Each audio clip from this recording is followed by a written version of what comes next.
Hey, everybody. Welcome to Boomer Time. This is the podcast where we delve into the really complex world of elder law, estate planning, and the realities of caregiving.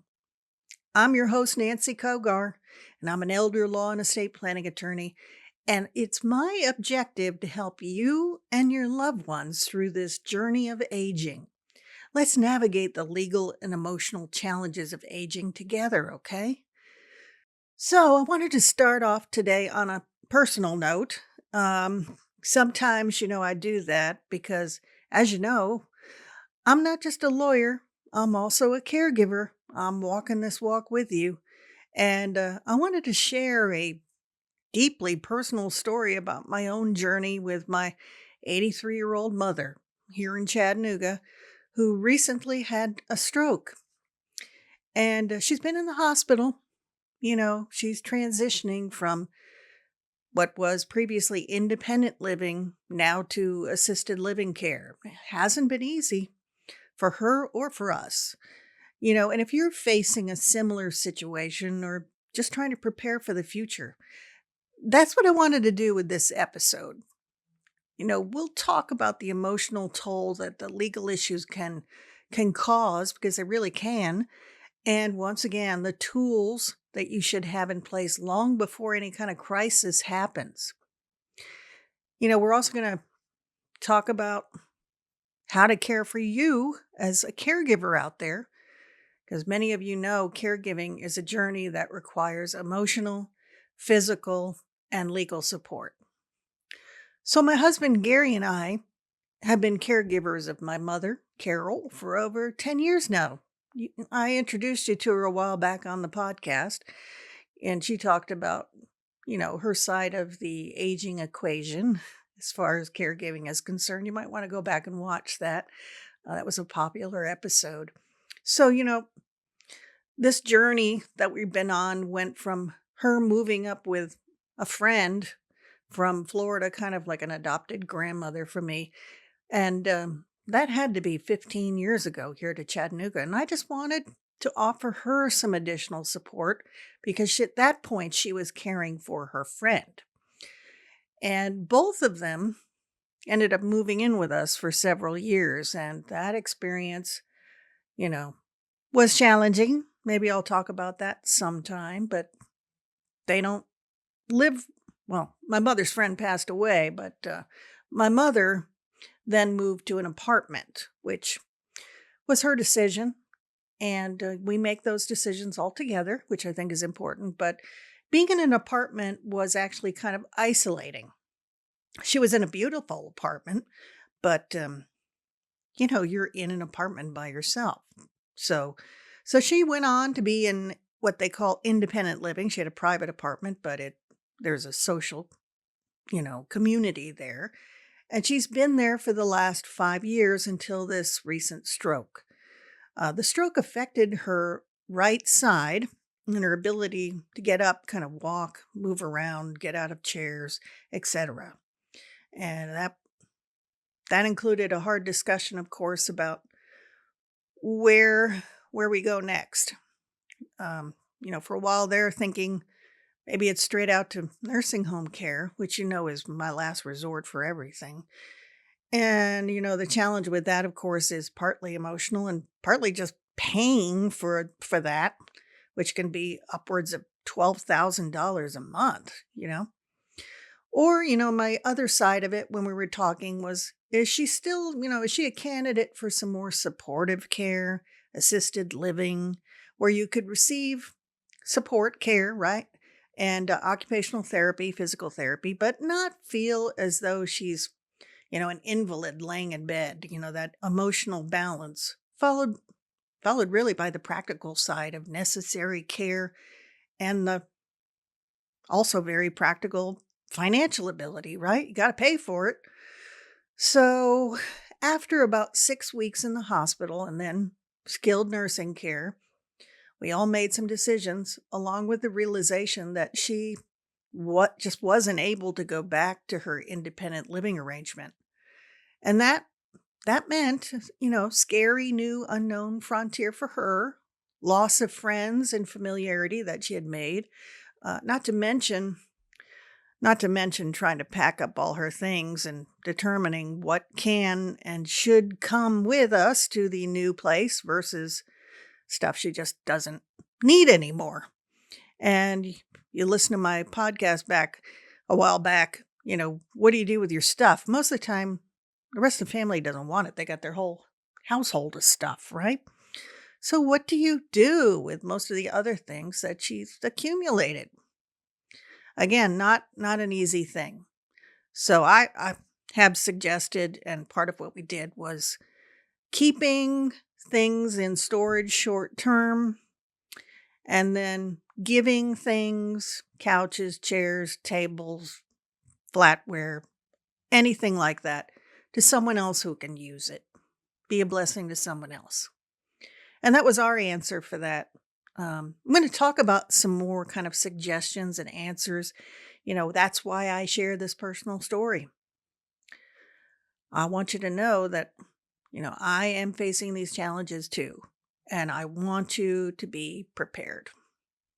I want you to be able to meet the challenges that are ahead. That's what Boomer Time is all about. So we're going to talk about some of the things you can do, should do, might want to do right after this break.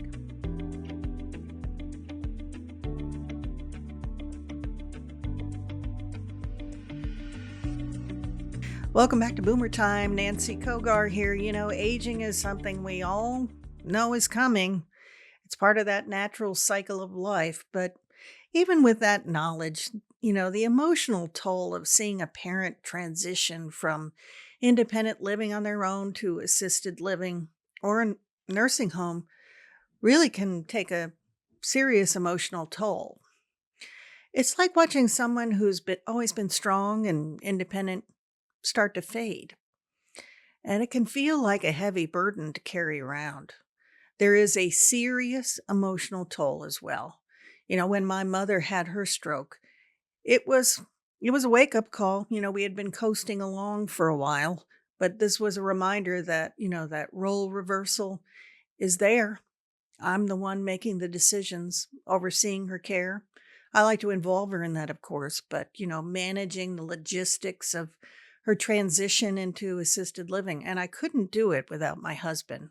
You might want to go back and listen to my podcast that talked about being a team with your husband and your spouse, and that's definitely the case for me. And even so, it still wasn't easy. There's emotionally a whirlwind. You go through maybe guilt, grief, anxiety, then you go through it all over again. There's this constant kind of tug of war between wanting to respect your parents' autonomy, their ability to act, and live on their own, make their own decisions, and the understanding and acknowledgement that they need more help than they may be willing to admit. So, as a professional in elder law, I thought I had everything in place. I'd practice what I preach, right? I had prepared for the inevitable. But when it hits home, it's a whole different ball game. I found myself doing a deep dive into all those legal tools that would ensure my mother's well-being, which I have in place. But I also found myself facing the very real emotions of letting go what once was, even taking care of things in an expedited way. That's even slowing down. So if you're listening today and in a similar situation, I just felt it in my heart that I wanted to let you know it's okay to feel the way you do. It's okay to grieve. It's okay to feel frustrated. And it's okay to have moments of self-doubt. It's also okay to find a little quiet time. If you're going through this, it's hard, but it's also part of the process. You are honoring your mother and father. That's one of the commandments. And it comes with a promise. So, as a caregiver, we have to find our way to manage these emotions while still staying strong for the person we're caring for. And I thought it was an important time, like I said, not only to talk about the issues that come up, but maybe by sharing with you out there that I was in a similar situation this past week, and you might find some encouragement, which, you know, that's important. I'm a person of faith, as I've shared. So, so take that to heart, okay? As far as the tools are concerned, I wanted to talk about the legal tools you should have in place and before a crisis, of course. And these are things that I've mentioned before, of course.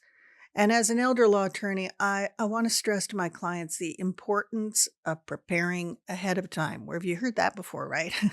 The best time to plan is before a crisis hits.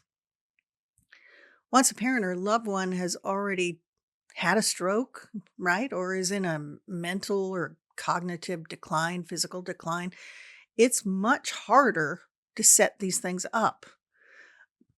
I really can't tell you how many families I've worked with who come back and say they wish they'd done this earlier. I know I've been over this ground before, but there are just so many folks out there, 70% of you, who haven't heard the message. The first and most important legal document to have in place is an enforceable and specific durable general power of attorney. That's for personal affairs. This gives someone, whoever is appointed, often a child or trusted family member, you don't want a family member that you don't trust, right? The authority to manage financial and legal decisions on behalf of the person who is no longer able to do so. It's essential for avoiding the need for conservatorship or guardianship down the line, which is a whole nother legal process that can be costly and time consuming. I had a 2-part series on that one, all about conservatorships. And I got a lot of feedback that people learned a lot about that process. It's a complex process. You might want to go back and listen to those. There's also a durable healthcare power of attorney and end of life directive. These documents are multiple documents, allow someone to make medical decisions for a parent or loved one when they're no longer able to communicate those wishes. Obviously, this is incredibly important, especially when decisions need to be made about life and death or long term care in a nursing home or assisted living facility. You know, you can't just do that. You also want to make sure that you've set up those directives. They'll ask for them: living will, end of life directives, DNRs. These documents outline specific medical treatments or interventions that your loved one would or wouldn't want in the event that they're incapacitated. This is especially important when your loved one transitions into skilled nursing care because, there may be moments where you really need to make tough decisions about life sustaining measures. You may not think so now, but it happens. And as far as financial planning, one of the biggest challenges families face is just paying for long term care. In my practice, families sometimes have to navigate Medicaid planning. Long-term care it's expensive. And Medicare doesn't cover most of those costs associated with nursing home care. So it's really important to understand the ins and outs of Medicaid versus Medicare. And the eligibility is crucial for families facing those expenses. Talked about that here on the podcast too. And of course, wills, last will and testaments, and or trusts are foundational documents for ensuring your loved one's wishes are carried out after they pass away. So, if your parents haven't done that yet, now is the time to ensure that all of that is up to date. So let me remind you, these conversations are hard to have and they're often uncomfortable, but they are necessary. And you know what? If this is the circumstance, I bet your parents want to talk to you about this. They may not be feeling confident to bring it up. It's better to do it together. And having these tools in place not only protects your loved one, but it also prevents a lot of the emotional and financial strain that comes in some of those circumstances, trust me, it's better to have these documents in place long before you need to use them. So, what do I say to that? Call me for a strategy session. Go to my website, nancycogar.com, to get started, and I would love to help you. You'll find my phone number on my website too. So, I also wanted to talk about managing personal belongings, our stuff, right? Get sort and downsize. But, if you got to move or you've got to move from independent even to assisted living, like my mother did, you're going to have to sort through personal belongings. And we did this while my mother was in a nursing home. Okay. So there's a respect and honor that needs to be done there too. We didn't just throw everything away. We needed to come up with a process of how to pack these things in a way that they can be protected, put them somewhere where they're protected, and allow her to be involved in the conversation in terms of what she keeps, what she doesn't. So I would say, it's really important to identify items that are sentimental, useful, essential, and also consider donating or selling what's just plain old no longer needed. This can be an emotional process. So it really is, honestly, for everyone. So take your time. Sentimental items, like I said, those are the meaningful items that offer comfort, like family photos, heirlooms, favorite keepsakes, pictures. My mother has all kinds of pictures, and we still need to sort through which ones will fit on the walls, which ones won't. And, what do we do with those? This kind of effort can create a real sense of home, in the new living environment. As I mentioned too, you can put things in storage that are not immediately needed, but, real reality is you don't want to have a bunch of stuff in storage for a long period of time, right?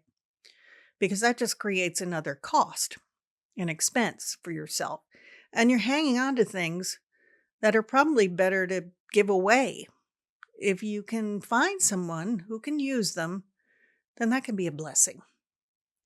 And that's what we did. We gave away a sleeper sofa, tables, chairs, uh, flatware, kitchen accessories, all kinds of things, even clothes. Okay.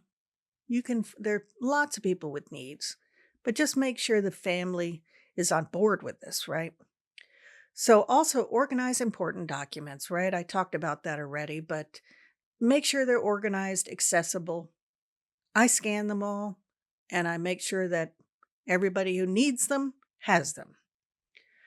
What about preparing in that new living space? Like I said, decorate it with familiar items. Personalize the space with, whoop, you know, what about preparing the new living space? You want to direct, easy for me to say. What about preparing that new living space? Of course, you want to decorate it with familiar items, personalizing the space with furniture, artwork, photographs, all the things I've already talked about. And having those things can help ease the transition and create a comforting environment. But at the same time, you want to make sure that those mobility issues and safety are protected. You don't want to bring a bunch of stuff into a space where there's just not enough room, right? That can create a fall, clutter. The furniture may not be practical at this point. Maybe it's downright unstable, right? You got to think about all these things. Of course, common sense, but when you're in this kind of circumstance, it may help to have somebody just share this with you. That's what my hope is. Using soft lighting and warm colors. Get a nice, cozy, well lit room. That can make a big difference. And rather than those lights over your head, those things are the worst. And, soft lighting and warm colored accents really can create a welcoming atmosphere. When my mother moved into the space and I went through and I got her some new fresh towels, new fresh bed linens, pretty bed set. You wanted her to feel that the space was comforting and upbeat, right? Right? She's gonna spend a lot of time in there. So also there may be little small spaces. We're talking about this now where, you want to create a nook for some favorite books or uh, a Kindle space, right? Maybe you want to have some moments of solitude. Hey, she's got a Christmas cactus. The thing has just grown like crazy. And putting that in there really brought some freshness to the room. She was surprised at how many blooms it had on it. And you can bring those plants in, just don't create a jungle, right? So, also adaptive tools. So, clothing, utensils, appliances.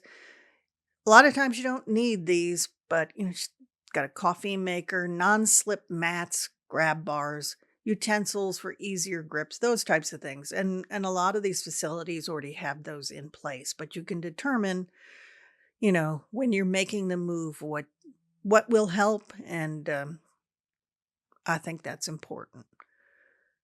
You got to also, remember this is emotional, especially if your parents are moving from their home into a new, foreign place.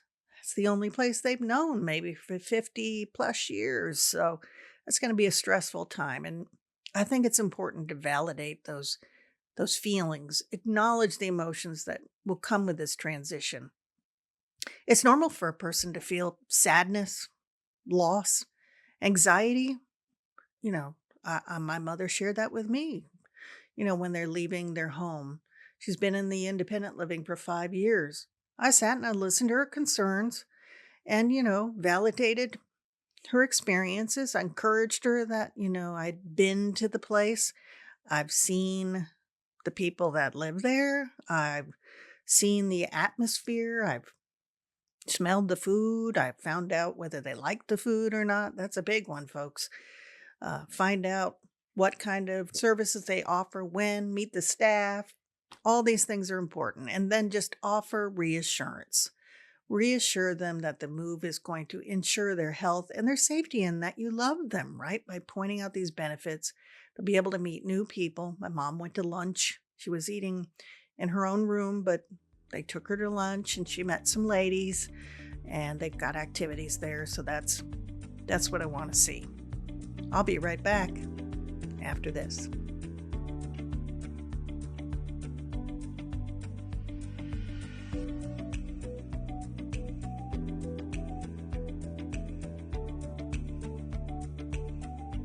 Now I wanted to, turn the mirror around, so to speak, and talk about care or self-care for the caregiver or you, right? My husband and we had a doozy of a couple of weeks, between running a law firm, managing my own house, caring for my mother, keeping the podcast going. It's been busy. Once we thought one issue was resolved, then another one came up. And this is from someone who, folks, does this for a living, okay? So give yourself a break. Talk about the emotional toll of caregiving, and the legal planning required. I want to talk about something that's overlooked in these discussions, and that's self-care.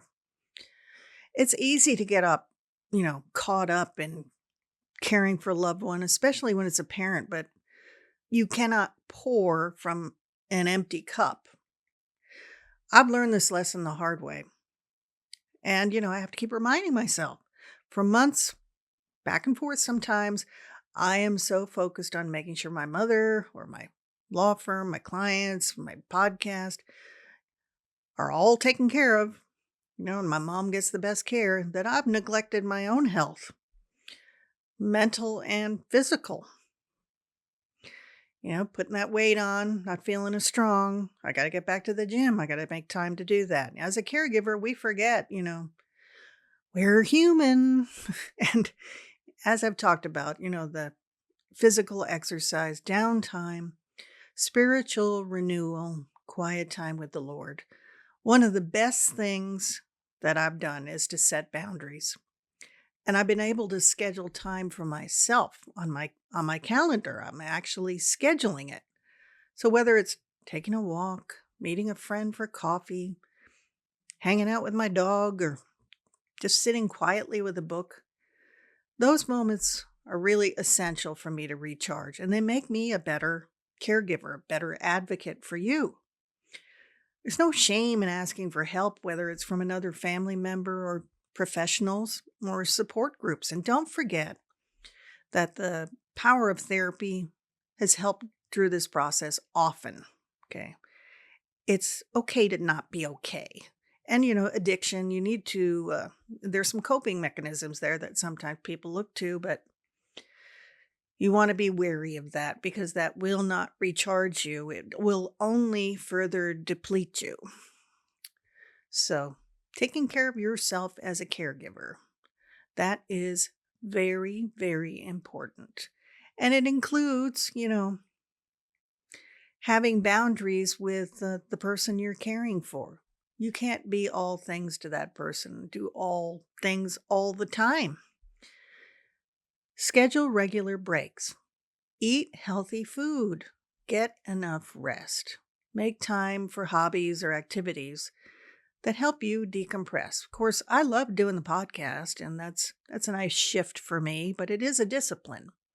I'd love to hear from you all about what you think of the podcast. I really love your feedback. I love your questions.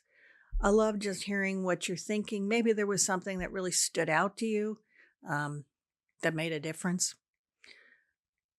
Reach out to me. I would love to know that. I would love to know that. You can reach out to me at nancycogar.com. I've already talked about the legal tools and, managing the financial, the healthcare, all of that. Make sure your documents are updated or created if you don't have them, right? And, I've talked also about financial planning. So you want to make sure the money lasts, right? You may have parents who are resistant to the idea of leaving their home. Well, that requires some empathy. You may need to involve a professional in that process. I've sat down with family members before and helped talk through some of those things. It's scary. Like I said, it's scary. So I just want this to be helpful to you, Well, as we wrap up today's episode, I just want to leave you with this. You are likely doing your best, and that's enough. It's natural to feel overwhelmed. It's okay to ask for help, from the legal side to the emotional challenges. Caregiving is a journey, and it's one that requires preparation, support, and self-care, okay? I really hope that today's conversation has given you some valuable insights and has been encouraging.